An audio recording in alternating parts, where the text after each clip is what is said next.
예수님, 저희들이 세상에 살 동안에 주의 일을 힘쓰게 하여 주시옵소서. 썩을 장막 떠날 때에 주의 얼굴 보기를 원합니다. 어떠한 형편과 처지에 있든지 주님을 사랑하는 일을 멈추지 않게 도와주시옵고 주의 일을 멈추지 않게 하여 주시옵시며 오직 주의 말씀에 순종하는 삶을 살게 도와주시옵소서. 우리 사랑하는 서정호 권사님을 주님의 손에 올려드립니다. 알츠하이머는 인간의 의술로는 고칠 수가 없으나 하나님은 치료의 하나님이신 까닭에 치료하실 줄로 믿습니다. 여호와 라파 하나님 치료하여 주시옵시고 먼저 그 영혼을 아버지 새롭게 하여 주시기를 원하며 살아계신 하나님을 경험하는 귀한 시간을 허락하여 주시옵소서. 오늘도 우리가 에스겔을 통해서 이스라엘 멸망에 대한 예가를 살펴봅니다. 슬픈 노래입니다. 장성곡입니다. 역사 가운데서 우리가 교훈을 받게 도와주시옵시고 조상들의 삶을 쫓아 불순종의 삶을 쫓지 않게 도와주시옵시고 순종의 삶을 살아가는 거룩한 백성들 되게 하여 주시옵소서. 거룩하신 예수 그리스도 이름으로 기도드립니다. 아멘. 오늘은 19장입니다. 에스겔 19장 말씀 들어가겠는데 이스라엘 멸망에 대한 장성곡입니다. 예가라고 하죠. 장례식 때 연주하는 모든 곡을 장성곡이라고 합니다. 자, 19장은 죽음을 맞이한 남유다 왕국을 위한 예가를 부르고 있습니다. 1장에서 24장까지는 유다의 배교와 불순종에 대한 임박한 하나님의 심판의 내용을 담고 있습니다. 자, 그 중에서 지난주에까지 우리가 살펴본 18장은 아비의 죄나 의가 아들에게 전혀 영향을 끼치지 못하고 자신의 죄책을 지고 자신의 죄는 하나님 앞에 심판을 받는다는 내용이었습니다. 그런데 이제 19장으로 넘어가면서 하나님의 공의가 다윗 왕조를 심판하고 있습니다. 자, 그 시기는 남유다 왕국 멸망 직전인 여호아하스, 여호야긴, 시드기야 왕의 통치 기간입니다. 그리고 우리가 계속해서 살펴보게 될 20장은 유다의 국가적 죄악을 심판하는 것으로 나타나고 있습니다. 자, 이스라엘은요, 솔로몬이 죽은 후에 북이스라엘이 탄생하게 되는데 솔로몬 다음 왕이 바로 르호보암입니다. 그가 통치를 시작한 때가 바로 기원전 925년 경입니다. 이때 유다에서 독립해서 북이스라엘을 건설했던 왕으로 등극했던 사람이 여로보암 왕입니다.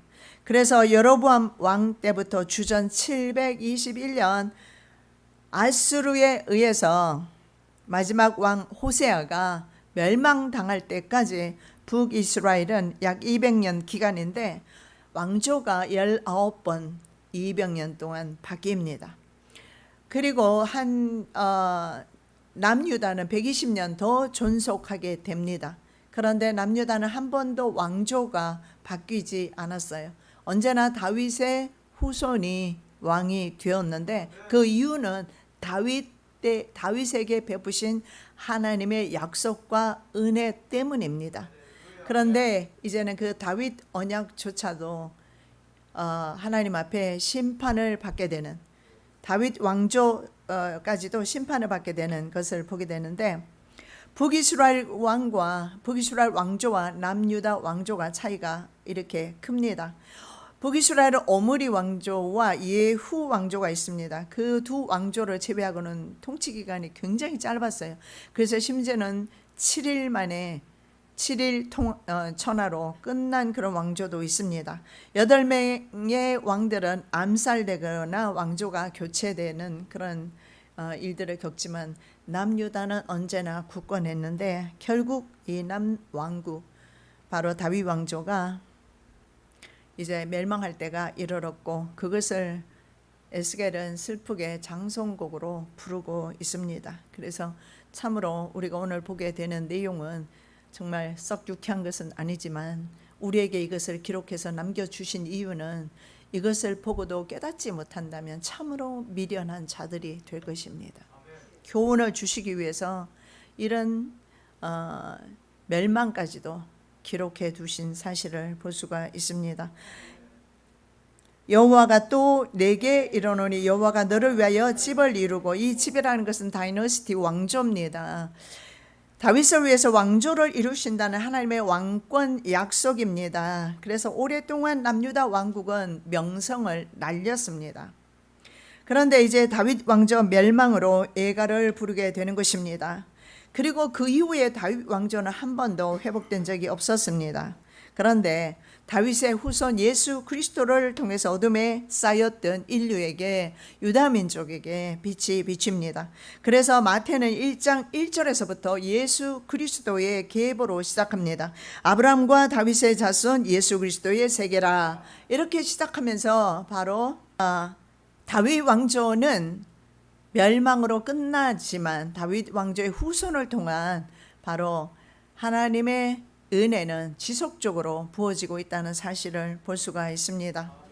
자, 에스겔은 오늘 본문에서 암사자와 포도나무 두 비유 이미지를 사용해서 남유다 왕국 지도자들의 실패와 멸망을 선포합니다.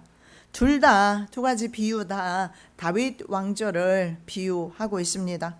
자, 야고본 유언에서 유다 지파를 식물을 웅크린 숫사자 혹은 암사자로 비유하고 있습니다.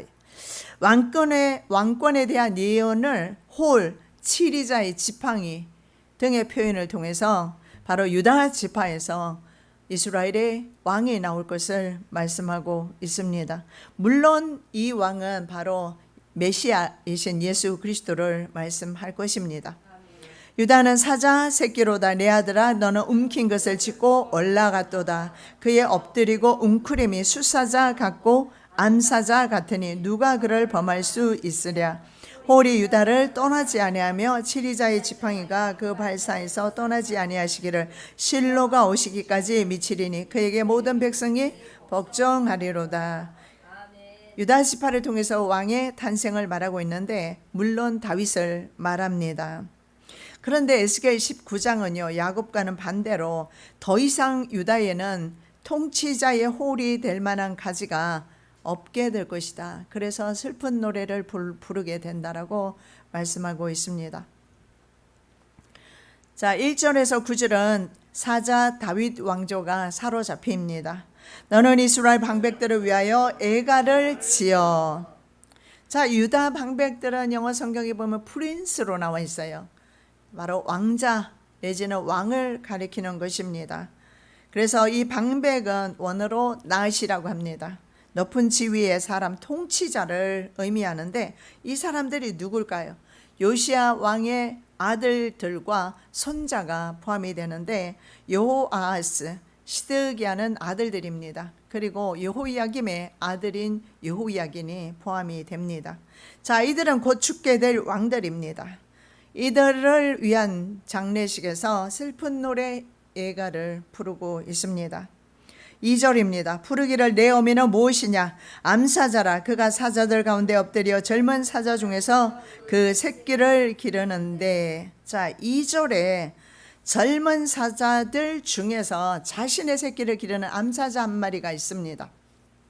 내 어미는 무엇인가? 그래서 어미 암사자는 왕들의 어머니, 이 왕들의 어머니는 누가 될까요? 요시야 왕의 아내가 되겠죠. 그리고 내 아들의 모친인 하무달이다. 하무달. 그런 견해도 있습니다. 그러나 일반적으로 이 어머니는 바로 유다 민족을 가리키는 것을 볼 수가 있습니다. 10절에 내 피의 어미가 2절에 암사자로 가리키기 때문에 유다 민족을 의미한다고 볼 수가 있습니다.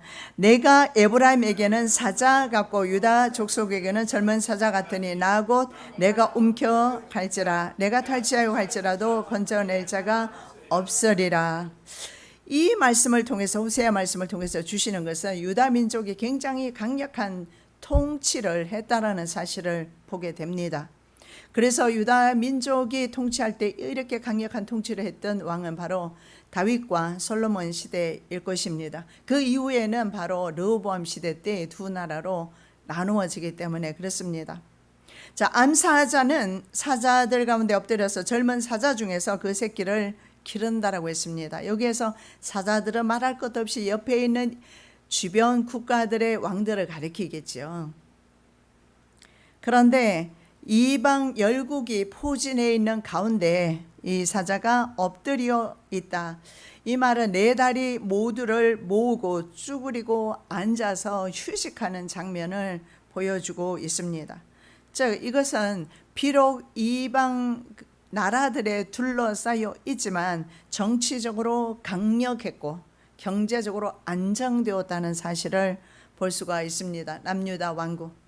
그렇게 볼 수도 있고 쭈그리고 편안하게 앉아있는 모습 속에서 남유다가 이방 국가들과 똑같이 이방 풍습을 따라갔다라고도 해석할 수가 있습니다.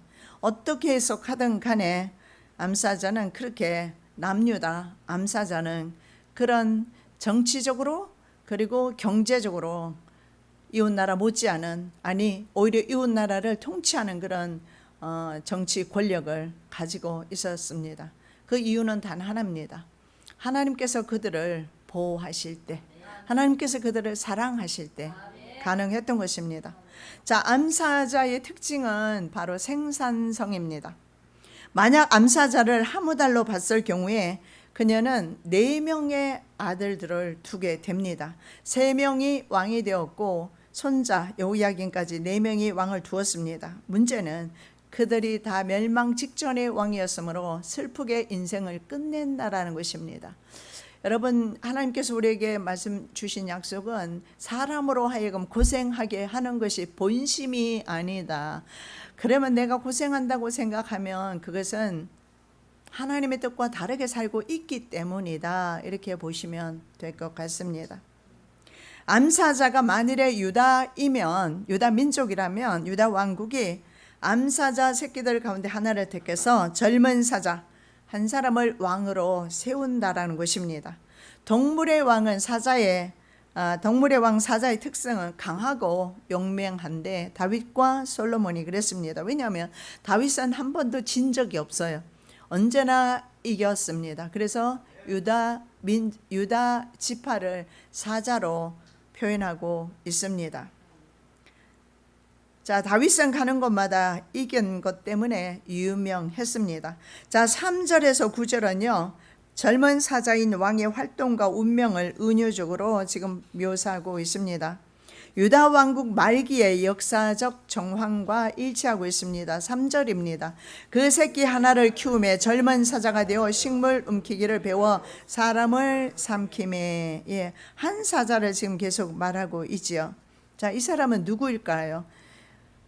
요시아의 첫째 아들일까요? 아닙니다. 넷째 아들이 바로 여호와스입니다. 그는 젊은 사자 남유다 왕이 되어서 식물 움키는 법을 배워서 사자의 특성대로 사람을 삼키는 일을 합니다. 자, 유다 왕들이 동족을 학대했다는 사실을 볼 수 있습니다. 동족을 살해했다는 사실을 이곳에서 볼 수가 있습니다. 창세기 49장 9절에서는 바로 야곱은 유다 왕의 통치를 긍정적으로 표현했지만 그때는 다윗 왕의 통치 때뿐이었고 그 외에는 동족을 학대한 것으로 나타납니다. 그래서 에스겔은 사자 왕의 그 파괴적인 행위에 대해서 부정적으로 묘사를 하고 있습니다. 자, 나훔 선지자는요, 새끼를 위해서 식물을 찢고 암사자를 위해서 움킨 것으로 굴을 채웠고 찢은 것으로 그 구멍을 채웠다라고 그렇게 말씀을 합니다. 바로 백성들을 학대하고 자신의 배만을 채우는 이기적인 그런 유다 방백들, 유다 목자들에 대해서 말씀하고 있습니다. 그래서 하나님께서 그들의 행위대로 갚으시고 계시는 것입니다. 만군의 여호와의 말씀에 내가 내 대적이 되어 너의 병거들을 살라 연기가 되게 하고 너의 젊은 사자들을 칼로 멸할 것이며 내가 또 너의 노력한 것을 땅에서 끊으리니 너는 파견자의 목소리가 다시는 들리지 아니하리라. 젊은 사자들이 칼로 멸망합니다. 그래서 예가를 부르게 되는 것입니다. 새끼는 모두 4마리입니다. 요시아의 4아들들이죠. 역대상 3장 15절에 나와 있습니다. 요시아의 4아들들의 이름. 첫째는 요하난, 둘째 여호야김, 엘리아김이라고 부르기도 합니다. 그리고 셋째가 시드기야, 마따니아라고 부르기도 하고, 넷째가 살룸 혹은 여호아하스입니다. 4절입니다. 이방이 듣고 함정으로 그를 잡아 갈고리로 꿰어 끌고 애굽 땅으로 간지라. 자, 이방이 함정으로 그를 잡습니다. 이방은 누가 될까요? 이집트의 바로 느고입니다. 이 바로 느고는 주전 609년경에 여호와스 통치 3개월 만에 갈고리에 깨워서 끌어갔습니다. 갈고리는 가죽끈으로 만든 것을 코에 매는 것을 의미합니다. 그렇게 동물처럼 여호와스는 끌려가게 되고 다시는 돌아오지 못하고 거기서 죽게 됩니다. 첫째 새끼 한 마리가 아웃입니다. 그런데 놀라운 것은 바로 이렇게 되는 이유가 이 여호와스를 세운 나라가 바로 이집트입니다. 그런데 이집트에서 끌고 가는 것을 보게 됩니다. 왜 그러냐면 3개월을 통치하면서도 여호와스는 하나님께 불순종합니다. 참 대단하지 않습니까? 그 짧은 시간에 어떻게 했으면 하나님께 이렇게 미움을 받을까요? 바로 누구는 아수르를 공격하러 갈 때 자신을 대적했던 남유다 왕 요아스입니다. 요아스를 죽이고 넷째 아들 요아스를 왕으로 세웠습니다. 그런데 요아스는 하나님 앞에 믿음으로 살지 못합니다. 3개월 통치하면서 선족 왕들의 모습을 그대로 나타냈습니다. 악을 행했습니다. 그래서 그를 애굽 왕이 자신들이 세워놓고 붙들어 가게 되고 이집트에서 죽게 됩니다. 여러분, 우리에게 주어지는 역행하는 환경들을 보실 때마다 여러분은 깊은 감동을 느끼셔야 합니다. 하나님의 손이 나에게 지금 가장 가까이 계시는구나. 그 가까이 계시는 손은 징계의 손이 될 것입니다. 역행하는 환경을 통해서 우리가 빨리 돌이킨다면 은혜가 될 것입니다. 5절입니다. 암사자가 기다리다가 소망이 끊어진 줄 알고 그 새끼 하나를 또 취하여 젊은 사자가 되게 하니, 그래서 암사자는 하무달이 아니라 유다 민족이 맞겠죠? 유다 국가가 암사자 여호와스를 기다려도 돌아올 줄을 모릅니다. 그래서 다른 새끼 하나를 또 취합니다. 그러면 다른 새끼 하나 누굴 가리킬까요? 두 번째 사자를 왕으로 세우는데, 두 번째 왕은 주전 597년에 바벨론으로 끌려간 왕이 있습니다. 적통으로 보통 봅니다. 여호야김이 있고요. 여호야김 아들이 여호야긴입니다. 그런데 여호야김은요, 여기에서 빠져 있어요. 예가에서 빠져 있어요. 여호야김에 대한 예가는 빠진단 말이죠. 여호야김은 이 예루살렘에서 평안히 죽었기 때문에 빠졌습니다. 그런데 오히려 여호야긴, 여호와스, 시드기야는 예가에 포함이 되는데, 여호야긴은 나중에 회복이 됩니다. 그래서 597년에 바벨론에 끌려간 여호야긴으로 보는 사람도 있고, 주전 586년 제3차 예루살렘 멸망할 때 바벨론에 끌려간 이스라엘 남유다 왕국의 마지막 왕이죠. 시드기야로 보는 견해가 있습니다. 자, 이 두 번째 사자가 누구이든 간에 유다 왕은 완전한 멸망을 경험하게 됩니다. 하나님께서 다윗에게 약속하신 다윗 왕조에 대한 언약이 끊어졌기 때문에 그렇습니다. 자, 6절입니다. 젊은 사자가 되매 여러 사자 가운데 왕래하며 식물 움키기를 배워 사람을 삼키며. 그래서 젊은 사자라는 표현에서 시드기야보다는 여호야긴이 아닐까, 이런 가능성이 있습니다. 어쨌든 여호야긴과 시드기야, 이 여호야김, 여호야긴 그리고 시드기야, 3개월 통치한 여호아스까지 포함이 되겠지만, 이들 왕들이 통치할 때 남유다는 완전하게 멸망을 경험하게 됩니다. 자, 여호야긴이라면 여호야긴 왕이 자신이 왕이 되었을 때 여러 사자 가운데 왕래했다, 그래서 다른 왕들과 정치적 교류가 있었다는 것을 보기도 합니다. 그런데 이 두 번째 사자도 사자의 특성상 그런지는 모르겠지만 하나님을 두려워하지 않습니다. 백성들을 학대하고 재산을 강탈하는 일을 합니다. 그 부친의 모든 행위를 본받아 여호와 보시기에 악을 행하였더라. 예, 똑같은 길을 갑니다. 돌이킨다면 참 좋을 텐데 말입니다. 7절입니다. 그의 궁실들을 헐고 성읍들을 회파하니 그 우는 소리로 인하여 땅과 그 가득한 것이 황무한지라.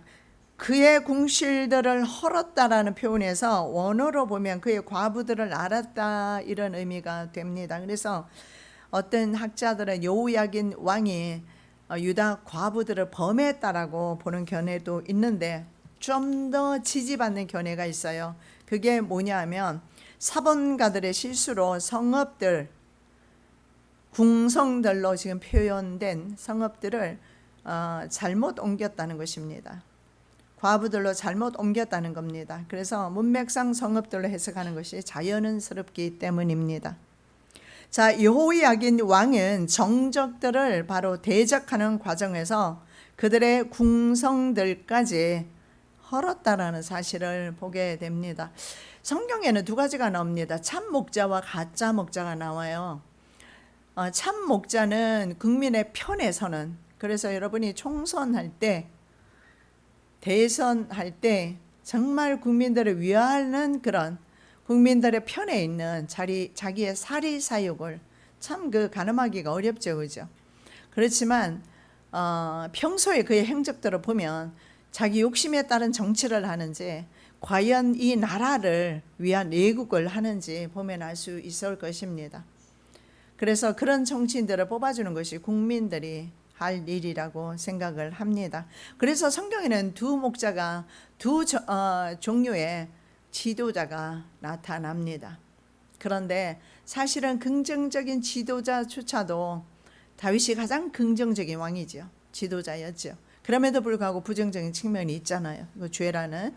그래서 성경에서 가장 일상적인 지도자 호세아는 그를 한 두목이라고 표현을 하죠. 그래서 남유다와 북이스라엘을 아우르는 한 두목이 마지막 때 나타나게 될 것이다. 그분이 바로 메시아 예수 그리스도를 가리키는 것입니다. 그래서 참 목자, 참 지도자는 예수님밖에 사실은 안 계십니다. 그래서 우리가 아무리 대선을 통해서 아니면 총선에서 국민들이 잘 투표를 한다 하더라도 결국은 사람 지도자는 이렇게 오류를 범하게 되고 자신의 욕심을 따라갈 수밖에 없습니다. 자신의 동족이지 않습니까? 자신의 동족은 누구보다도 사랑하고 아끼고 살아갈 수 있도록 정책적으로나 이렇게 모든 것을 펼쳐나가야 됨에도 불구하고 유다 왕들조차도 그렇게 하지 않았어요. 유다 왕들은 사실은 다윗 때문에 하나님의 보호를 받고 있었고 왕조를 지속할 수 있었음에도 불구하고 하나님의 은혜임을 망각하고 자신의 길로 남유다도 역시 갑니다. 그래서 북이스라엘보다 약 120년 후에 망하지만 늘 제가 자주 말씀드렸잖아요. 남유다가 120년 늦게 망한 것은 지리적 여건 때문이라고. 왜냐하면 지리적으로 북이스라엘은 외국과의 교류가 그리고 바다도 가까이 있고 교류가 원활하게 이루어졌기 때문에 북이스라엘은 빨리 문화를 경험하게 됩니다. 상업이 발달한 지역이 많죠. 그래서 빨리 망합니다.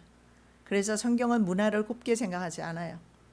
문화가 발달될수록 지식이 많을수록, 그래서 여러분이 정말 지식이 많아지고 박사가 될수록 겸손하다면 금상첨화지만 겸손하지 못하고 교만하게 된다면 자신의 지식이 자신을 망하게 하는 걸로 끌고 가게 될 것입니다. 그래서 사람은 말입니다.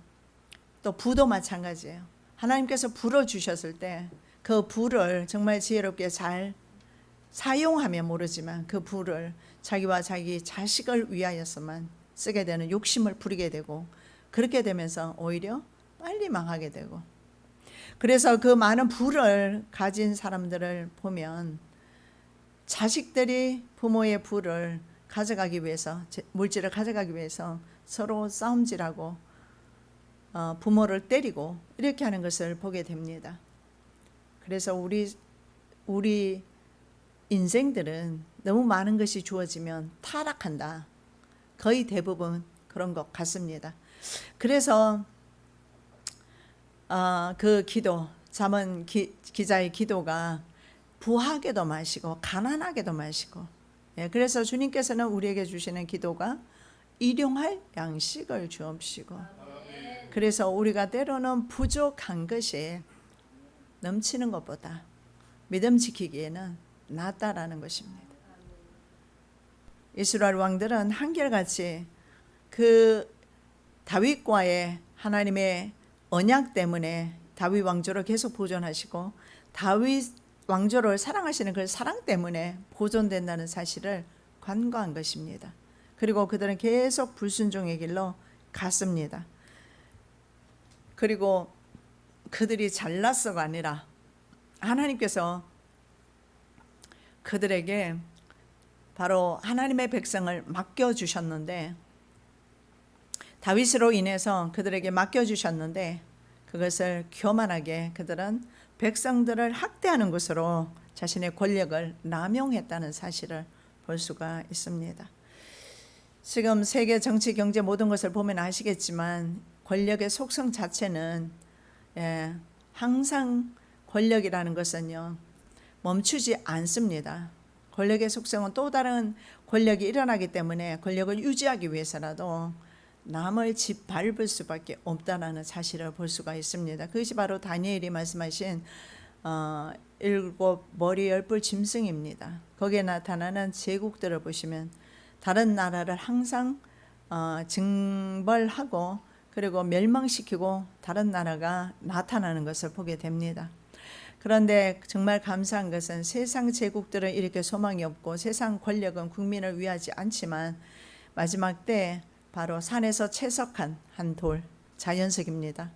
그 돌이 이 모든 금신상을 바로 가루로 만들어 버린다는 것입니다. 그게 바로 우리에게 주어질 하나님의 나라인 것입니다. 자, 그래서 바벨론의 파괴로 인해서 이스라엘이 남유다가 사실은 황무한 것으로 우리는 보통 알고 있습니다만은 그 전에 벌써 자신의 왕들이 그 땅을 황무하게 만들었습니다. 그래서 하나님께서는 그 악을 보지를 못하시는 거예요. 8절입니다. 이방이 둘러 있는 이 지방에서 그를 치러 와서 그의 위에 그물을 치고 함정에 잡아. 이방은 누굴까요? 바로 유다 왕국 주변의 이방 나라들이겠죠. 그들은 바벨론을 돕게 됩니다. 바벨론이 내려왔을 때 바벨론을 도와서 여호야긴을 공격하는데 합세하게 됩니다. 그래서 그 위에 그물을 치고 함정에 빠뜨리는 일을 바로 주변 국가들이 하게 됩니다. 여러분, 우리 성도들이 말입니다. 하나님께 순종하지 못할 때 주변의 환경들이 이렇게 엄청난 일들을 한다는 것입니다. 함정을 파고요. 그리고 자기네들끼리 연합을 해서 하나님의 성도를 무너뜨리기 위해서 하나가 된다라는 거예요. 그리스도인이 언제 그렇게 될까요? 그리스도인이 순결을 잃을 때 그래요. 그리스도인이 거룩함을 잃을 때 그렇습니다. 다윗이 거룩함을 잃었을 때 자신의 아들이 일어났고 그리고 자신의 부하들과 자신의 백성들이 일어났다는 사실을 볼 수가 있습니다.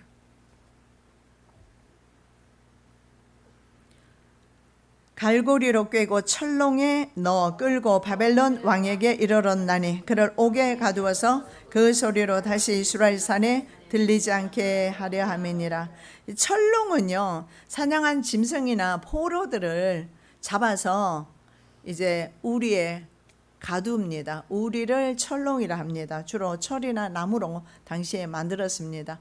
영화를 보면 귀양 가는 사람을 이렇게 우리에 넣어서 싣고 가는 것을 보잖아요. 그래서 이스라엘 왕이 남유다 왕이 이런 신세가 되어서 바벨론으로 끌려갔다는 사실을 볼 수가 있어요. 아술바니팔 왕의 사냥 장면 부조에 보면 나무 틀로 만든 우리 안에 잡은 사자를 넣어서 옮기는 장면이 있는 것으로 보아서 아마 이 마지막 왕 시드기야라든가 여호야긴이 그렇게 붙들려 가지 않았을까. 생포된 짐승처럼 철롱에 갇혀서 옮겨졌습니다. 그의 모친과 신복들도 함께 붙들려 갔습니다. 그런데 여호야긴은 이스라엘의 그래도 소망이었습니다. 바벨론에 끌려가서 37년간 감옥에 있다가 풀려나서 느부갓네살 뒤를 이었던 에월 모르닥이라는 왕이 있어요. 이 왕이 그를 감옥에서 풀어줍니다. 그래서 자연사하게 됩니다. 그래서 이 여호야긴 왕을 적통으로 에스겔은 인정하고 있어요. 다른 시드기야라든가 다른 요아스 이런 왕들은 그냥 격가지로 보는 것입니다. 자, 시드기야까지 모두 유다 왕들이 말입니다. 죽거나 끌려갑니다. 자, 그렇게 되니까 비로소 유다 왕국에는 땅을 황무케 하는 젊은 사자의 울부짖음이 더 이상 들리지 않아요. 그러니까 이 사자들의 횡포가 바벨론 왕국의 왕의 횡포가 아니고 자신들의 왕이었다는 사실입니다. 그래서 어쩌면 유다 백성들의 입장에서 보면 자신들의 왕이 통치하거나 바벨론 왕이 통치하는 것에 별 차이가 없었다라는 사실을 볼 수가 있습니다. 유다 왕국은 멸망받아서 마땅합니다. 하나님께서 그들을 이스라엘의 목자로 세웠지만 그들의 마음은 다윗과 같지 않았습니다. 다윗은 어땠습니까? 양을 칠 때나 백성을 다스릴 때 그는 목동으로 하나님께 신실했다는 사실을 믿으시기 바랍니다. 우리에게 주어진 크고 작은 일들을 소홀히 하지 마시고 바로 그리스도인은 세상에 대한 책임을 져야 합니다. 그 책임을 중차대한 책임을 가지고 있으므로 한 주간 동안도 그리스도인답게 순종하는 삶을 사시기를 부탁드립니다. 살아서 역사하시는 주님 감사합니다. 북이스라엘이 망한 지 120년이 지난 후에 남유다도 망하게 되고 이스라엘 멸망에 대한 장성곡 예가가 울려 퍼집니다. 교훈을 받게 하여 주시옵시고 우리가 언제나 주의 말씀에 우리는 순종하는 삶을 살게 하여 주시옵시며 환경이 우리를 역행할 때 속히 정신 차려 하나님께로 돌아오는 은혜가 있게 도와 주시옵소서. 거룩하신 예수 그리스도 이름으로 기도드립니다. 아멘.